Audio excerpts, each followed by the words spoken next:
जय हिंद दोस्तों। इस वीडियो में आज हम लोग चर्चा करेंगे पीएसयूज के बारे में। पीएसयूज यानी public sector undertaking. Public sector undertaking PSUs को पीएसई भी कहा जाता है। पीएसई का मतलब होता है पब्लिक सेक्टर इंटरप्राइजेज। तो हम लोग सबसे पहले ये जानते हैं कि पीएसयूज होती क्या है। तो पीएसयूज जो है, जो सरकारी कंपनियां होती है उन्हीं को पीएसयूज कहा जाता है। जो सरकारी कंपनियां या सरकारी उपक्रम होते हैं उन्हें ही पीएसयूज कहा जाता है। तो अब सरकारी कंपनी किसको कहा जाएगा? तो जो कंपनी, जिस कंपनी का अपना कुल शेयर का 50% से अधिक हिस्सा, यानी 50% से अधिक हिस्सा का स्वामी अगर सरकार है, या फिर उस कंपनी का 50% से अधिक हिस्से का जो मालिक है, जो ओनर है, अगर वो सरकार के पास है तो वैसी कंपनी को बोलते हैं सरकारी कंपनी। और जो सरकारी कंपनियां होती हैं उनको कहा जाता है पीएसयूज। ठीक। अब भारत में जो पीएसयूज होती हैं, जो सरकारी कंपनियां हैं, इनको 3 कैटेगरी में बांटा गया है या फिर 3 कैटेगरी में बांटा जाता है। एक होता है महारत्न कंपनी जो बड़े आकार की होती है, जो बड़ी कंपनियां होती हैं उनको महारत्न कंपनी का दर्जा दिया जाता है। फिर दूसरा जो कैटेगरी पीएसयूज में बांटा गया है वो है नवरत्न कंपनी। जो मीडियम आकार की जो पीएसयूज होती हैं, जो सरकारी कंपनियां होती हैं मध्यम साइज की, वैसी कंपनियों को नवरत्न कंपनी का दर्जा दिया जाता है। और जो छोटे आकार की सरकारी कंपनियां होती है उन्हें कहा जाता है मिनी रत्न कंपनीज। ठीक। अब भारत में महारत्न कंपनियों की कुल संख्या देखा जाए तो भारत में कुल महारत्न कंपनियां हैं 10, यानी महारत्न कंपनी की कुल संख्या भारत में 10 है। ये डाटा है जनवरी 2021 तक का। मैं यहाँ पर जितना भी बात कर रहा हूँ सब जनवरी 2021 के डाटा के हिसाब से ही बात कर रहा हूँ। तो भारत में कुल 10 महारत्न कंपनियां हैं जनवरी 2021 तक। और नवरत्न कंपनी की संख्या की अगर बात की जाए तो भारत में जनवरी 2021 तक 14 नवरत्न कंपनियां हैं। ठीक है। तो नवरत्न कंपनियों की कुल संख्या 14 है। और मिनी रत्न कंपनियों की संख्या की बात की जाए तो मिनी रत्न कंपनियों की कुल संख्या है 74। अब देखिए, जो मिनी रत्न कंपनियां हैं उनको फर्दर 2 कैटेगरीज में बांटा गया है। एक है मिनी रत्न कंपनी कैटेगरी 1 और दूसरा है मिनी रत्न कंपनी कैटेगरी 2। तो मिनी रत्न कंपनी कैटेगरी 1 में 62 कंपनियां हैं और जो कैटेगरी 2 है उसमें 12 कंपनियां हैं। तो इस प्रकार से 12 और 62 और 12 मिला के आपका 74 मिनी रत्न कंपनीज है। और हम लोग देख चुके हैं कि जो नवरत्न कंपनियां हैं उनकी संख्या 14 है और जो महारत्न कंपनियां हैं उनकी संख्या 10 है। अब ये जो नवरत्न और महारत्न ये सब देने का जो, या फिर ये दर्जा देने का जो प्रचलन कब से शुरू हुआ, तो देखिए, तो जो नवरत्न कंपनियां हैं, तो कंपनियों को नवरत्न कंपनी दर्जा देने का जो प्रथा का शुरुआत हुआ था, ये हुआ था 1997 यानी 1997 ईस्वी से। और उसी प्रकार से जो महारत्न कंपनी देने का जो दर्जा का जो शुरुआत हुआ था, उस सिलसिले का जो शुरुआत हुआ महारत्न कंपनी का दर्जा देने का, तो ये आपका हुआ था 2010 ईस्वी से। तो 2010 से बड़ी कंपनियों को महारत्न कंपनी देने का दर्जा का शुरुआत हुआ था। अब बात करेंगे कि सरकार द्वारा ये जो महारत्न कंपनी, नवरत्न कंपनी या मिनी रत्न कंपनी का दर्जा दिया जाता है, ये क्यों दिया जाता है? सरकारी कंपनियों को फाइनेंशियल ऑटोनॉमी देने के लिए महारत्न, नवरत्न या मिनी रत्न का दर्जा दिया जाता है। ठीक है, समझ में आया? महारत्न, नवरत्न और मिनी रत्न का दर्जा क्यों दिया जाता है?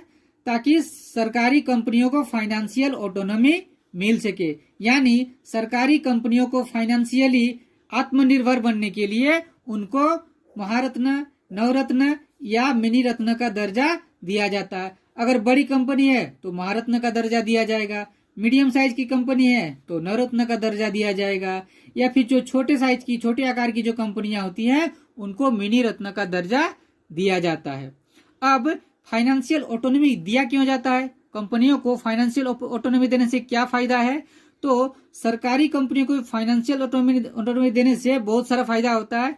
जैसे फाइनेंशियल ऑटोनॉमी देने पर कंपनियों पर से सरकारी हस्तक्षेप थोड़ा कम होता है और वे कंपनियां के पास बेहतर परफॉर्मेंस करने का मौका मिलता है। तो इस प्रकार से दोस्तों फाइनेंशियल ऑटोनॉमी देने से क्या होता है, कंपनी अपने हिसाब से वो अपना कारोबार कर सकती है और जो बाकी प्राइवेट कंपनियां होती है जो उनके साथ वो कॉम्पीट कर सकता है, उनके साथ वो प्रतिस्पर्धा कर सकती हैं और वे अपना अच्छा परफॉर्मेंस करने का उनके पास मौका रहता है। इसीलिए सरकारी उपक्रमों को यानी सरकारी कंपनियों को महारत्न, नवरत्न या मिनी रत्न का दर्जा दिया जाता है।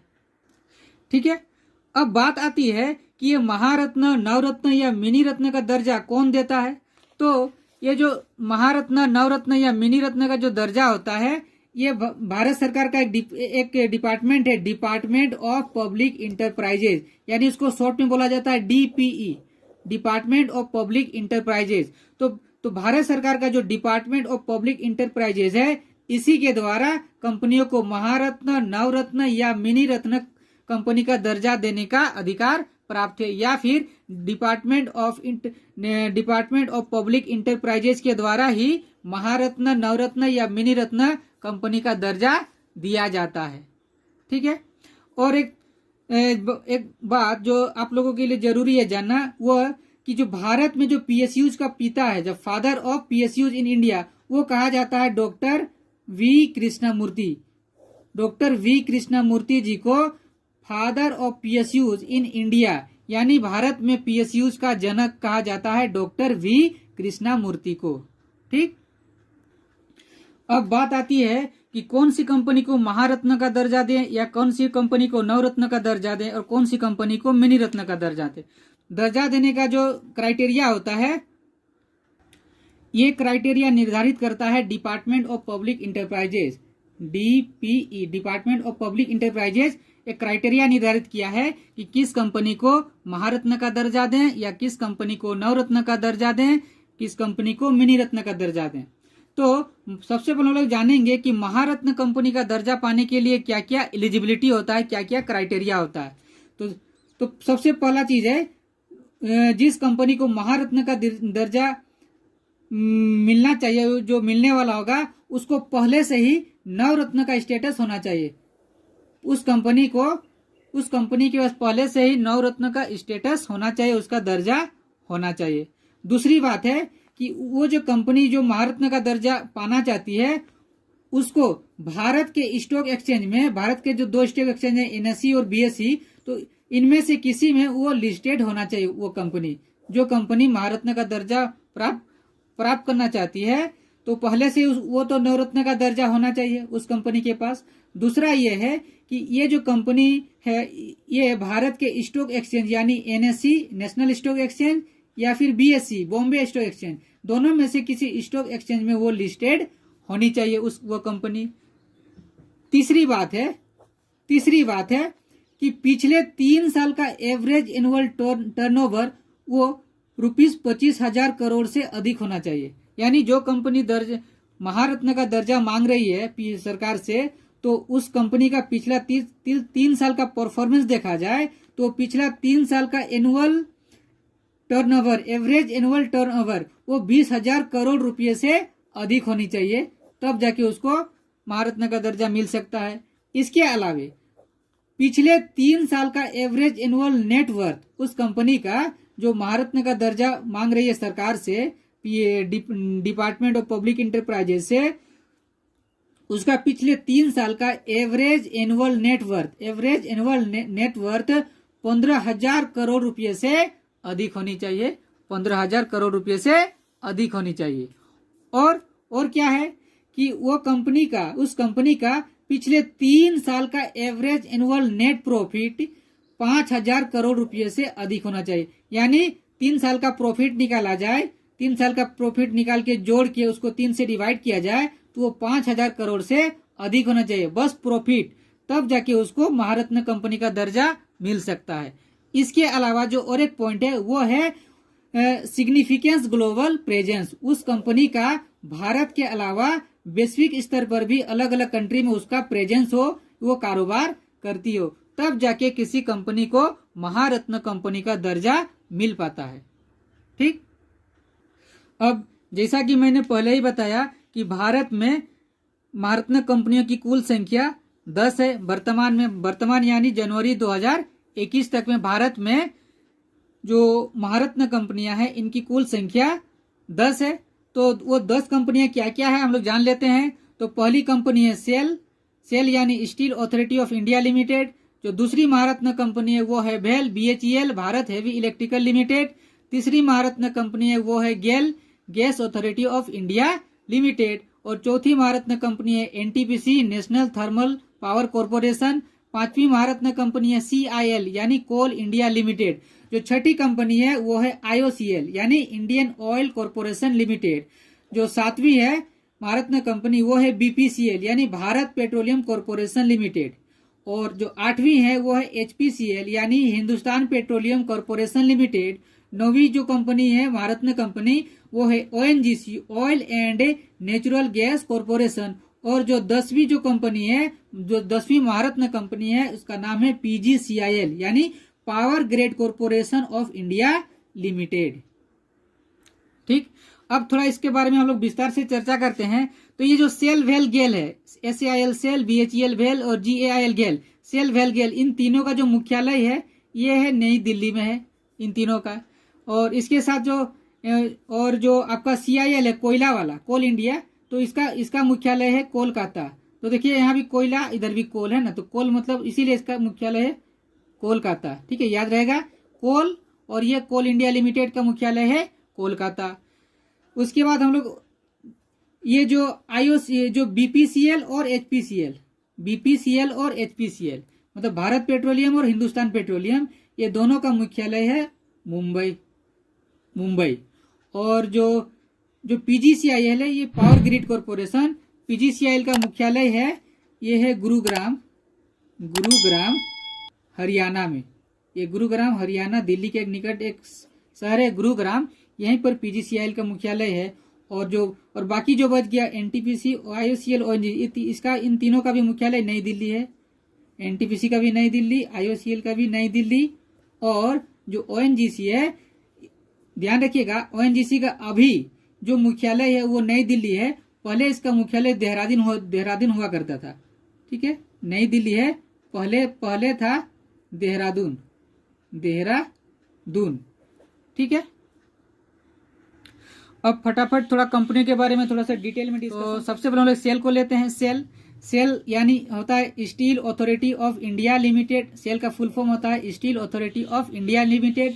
सेल का मुख्यालय है नई दिल्ली। और सेल का जो स्थापना हुआ था ये वर्ष 1973 में हुआ था। सेल का स्थापना याद रखिएगा, सेल जो steel Authority of India limited है इसका स्थापना हुआ था वर्ष 1973 में। और सेल की जो अध्यक्ष हैं, जो चेयरमैन है, उनका नाम है सोमा मंडल। सेल की बात आती है भेल की, तो भेल यानी होता है भारत हेवी इलेक्ट्रिकल लिमिटेड। ये जो इंजीनियरिंग गुड्स होता है, जो बड़े बड़े जो मशीनरी होता है, ये बनाने का काम करता है भेल। तो और भेल का हेडक्वार्टर है नई दिल्ली। जैसा कि मैंने बताया था सेल भेल गेल तीनों का नई दिल्ली था, तो भेल का भी है नई दिल्ली। और जो भेल का स्थापना हुआ था वर्ष 1964 ईस्वी में हुआ था भेल की स्थापना।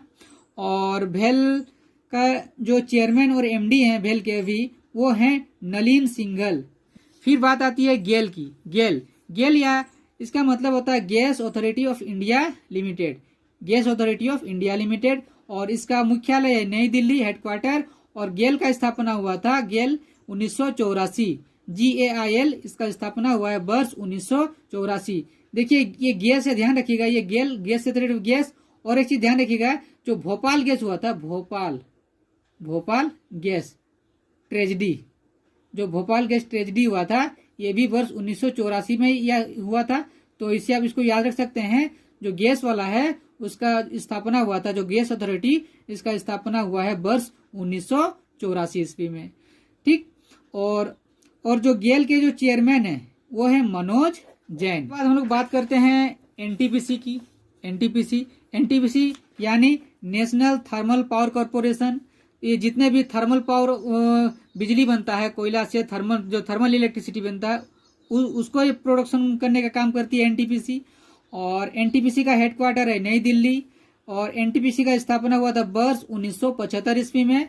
ध्यान रखिएगा, वर्ष 1975 ईस्वी में एनटीपीसी का स्थापना हुआ था। और एनटीपीसी के जो वर्तमान जो चेयरमैन है वो हैं गुरदीप सिंह। बात करते हैं सीआईएल, कोल इंडिया। तो मैंने बताया था कोल, इसका मुख्यालय, कोल मतलब होता है कोयला, तो कोल से कोलकाता भी होता है, तो इसीलिए कोल इंडिया का मुख्यालय है कोलकाता। और कोल इंडिया का जो स्थापना हुआ था ये भी हुआ था वर्ष 1975 में। तो इस प्रकार से हम लोग देख रहे हैं एनटीपीसी, जो एनटीपीसी इसका भी स्थापना हुआ था वर्ष 1975 में। और जो कोल इंडिया लिमिटेड है इसका भी हुआ था स्थापना वर्ष 1975 ईस्वी में। और अभी जो वर्तमान चेयरमैन है और एमडी हैं कोल इंडिया के वो हैं प्रमोद अग्रवाल। तो प्रमोद अग्रवाल जी कोल इंडिया के चेयरमैन। और के बाद बात आती है आईओसीएल की, इंडियन ऑयल कॉरपोरेशन लिमिटेड होता है आईओसीएल का मतलब, और Indian oil corporation limited IOCL. और आईओसीएल का जो हेडक्वार्टर है वो है नई दिल्ली। और आईओसीएल जो बना था, आईओसीएल ये बना था 1959 ईस्वी में, यानी 1959 में। और इनके जो वर्तमान चेयरमैन है अभी वो हैं श्रीकांत माधव वैद्य। श्रीकांत माधव वैद्य, स्थापना हुआ था वर्ष 1959 ईस्वी में। और ये जो आईओ है इंडियन ऑयल, तो ये जो इंडियन ऑयल है यही जो भारत में जो इंडियन गैस का जो बांटता है, जो इंडियन गैस का जो एजेंसी है इंडियन गैस एजेंसी, तो वो इसी का है, इंडियन आईओसीएल का ही कंपनी है इंडियन गैस एजेंसी। तो इसको याद रख सकते हैं, जो इंडियन गैस है वो इंडियन गैस वाला जो बना था ये 1959 में बना था। और इसके बाद हम लोग बात करते हैं बीपीसीएल, यानी बीपीसीएल का मतलब होता है Bharat petroleum corporation limited. Bharat petroleum corporation limited. और बीपीसीएल का मुख्यालय है मुंबई। देखिए दो चीज का मुख्यालय था मुंबई, एक था बीपीसीएल और एचपीसीएल, दोनों का मुंबई था। और बीपीसीएल का जो स्थापना हुआ था वर्ष 1976 ईस्वी में हुआ था। 1976 ईस्वी में बीपीसीएल का स्थापना हुआ था। और इनके जो वर्तमान चेयरमैन हैं बीपीसीएल के वो हैं के पद्माकर ये चेयरमैन है।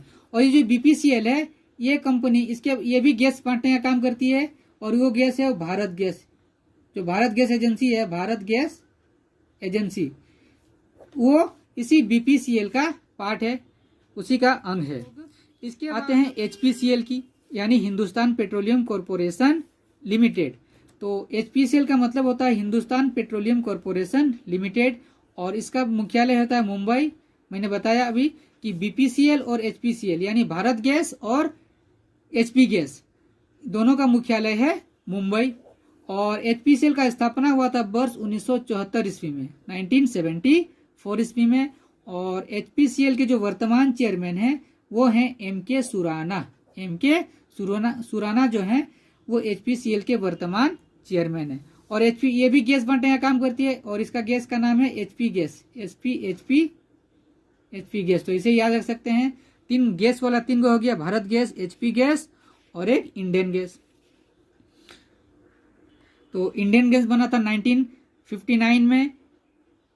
बीपीसीएल जो भारत गैस है वो बना था 1976 में। और जो एचपी गैस वाला एजेंसी है एचपीसीएल वो बना था 1974 में। हम लोग बात करते हैं ओएनजीसी के बारे में। ओएनजीसी मतलब होता है oil and natural gas corporation.